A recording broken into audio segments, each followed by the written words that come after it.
Assalamualaikum warahmatullahi wabarakatuh. Halo teman-teman, para pecinta sejarah dan wisatawan, kembali lagi di channel YouTube Ahmad FA. Jangan lupa like, komen, share, subscribe channel kami, dan jangan lupa tekan tombol loncengnya agar tidak ketinggalan video-video menarik dari kami. Terima kasih.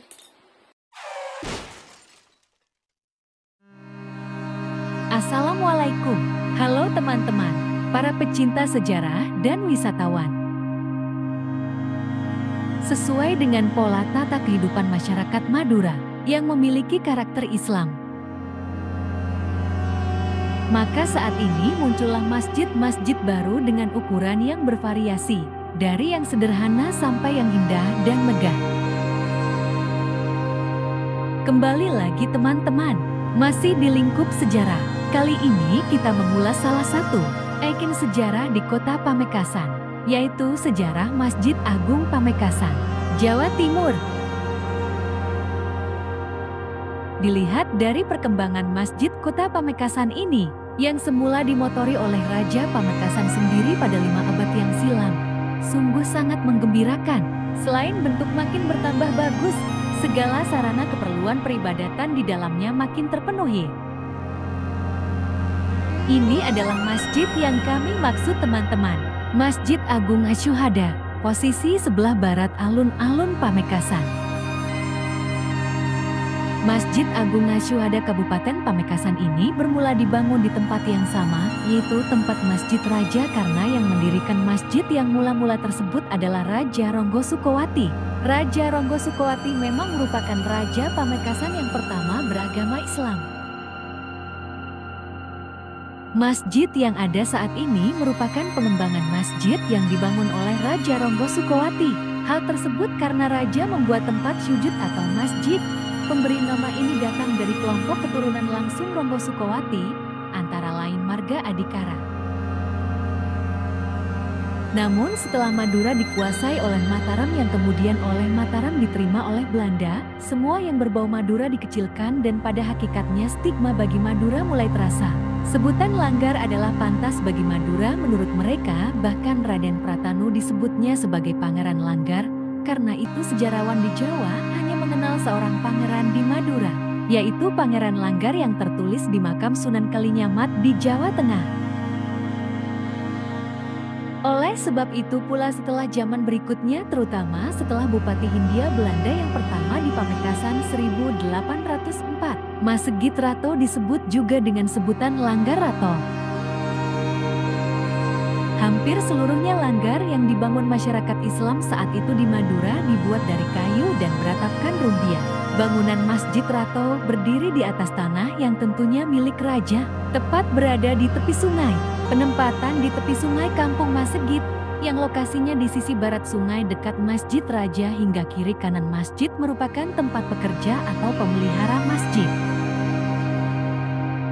Sedangkan bagian sisi utara masjid dibuat tangan, maka Kampung Masegit menjadi ciut dan yang tersisa di bagian sisi barat sungai, sampai saat ini masih bernama Kampung Masegit.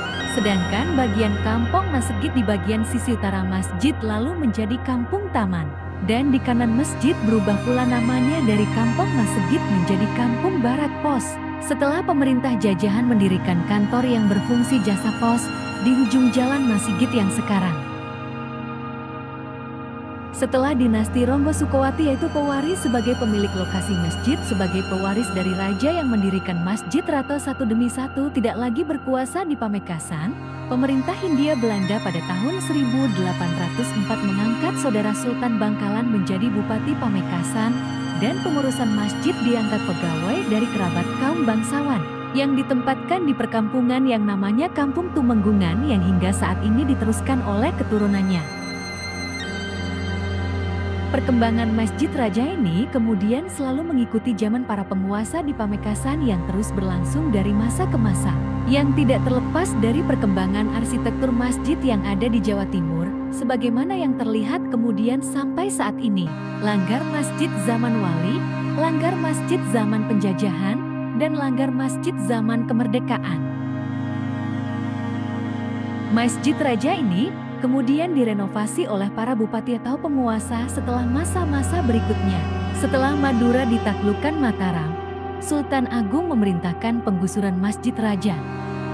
Dan di atas lokasinya tersebut dibangun kembali bentuk masjid yang umum di Pulau Jawa saat itu, yaitu Masjid Langgar Mataram, dan telah disetujui Sultan Agung, yaitu bangunan Tajung Tumpang 3, bagaikan bangunan tempat peribadatan masyarakat agama Buddha.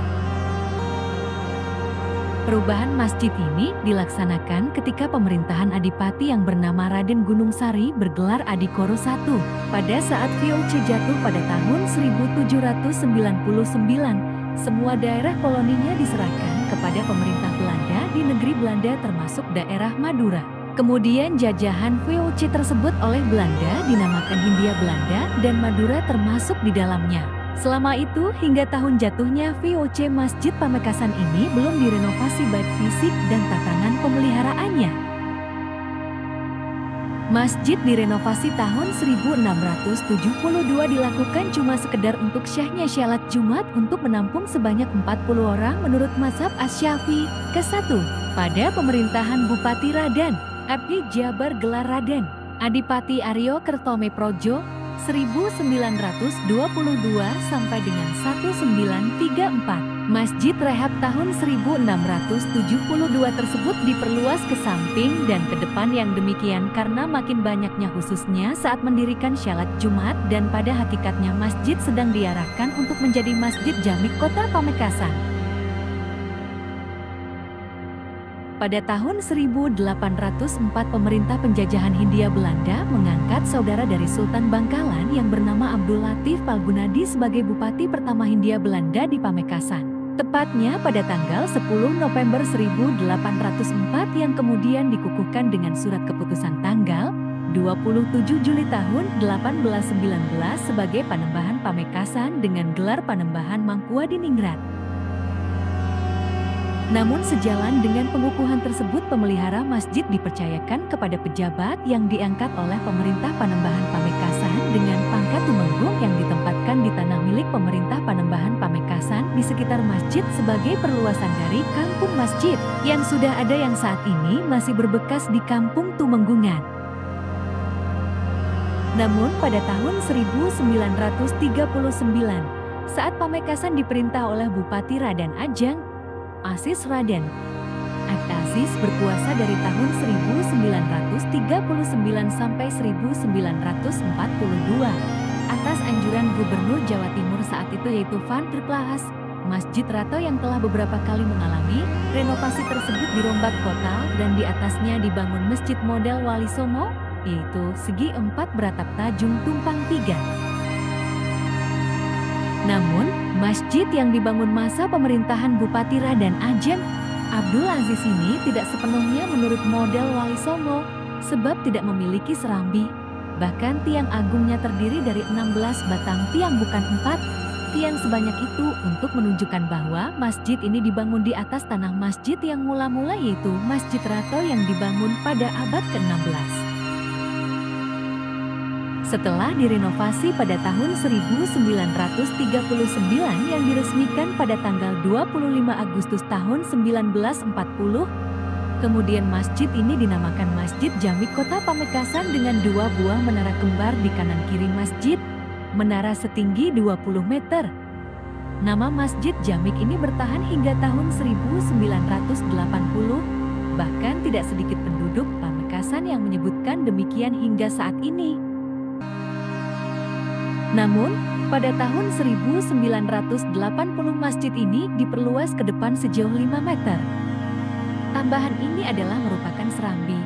Penambahan ini dilakukan atas perintah Bupati Pamekasan, Muhammad Tohai yang memerintah pada tahun 1976 sampai dengan tahun ke-1982. Dengan demikian hasil renovasi ini membuahkan masjid ini memiliki serambi yang tertutup. Dan perubahan ini bisa diterima karena masjid-masjid di zaman Wali Songo semuanya memiliki serambi.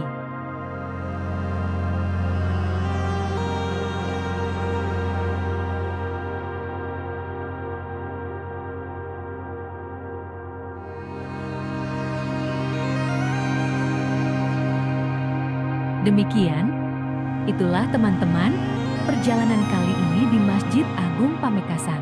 Sampai jumpa kembali, terima kasih.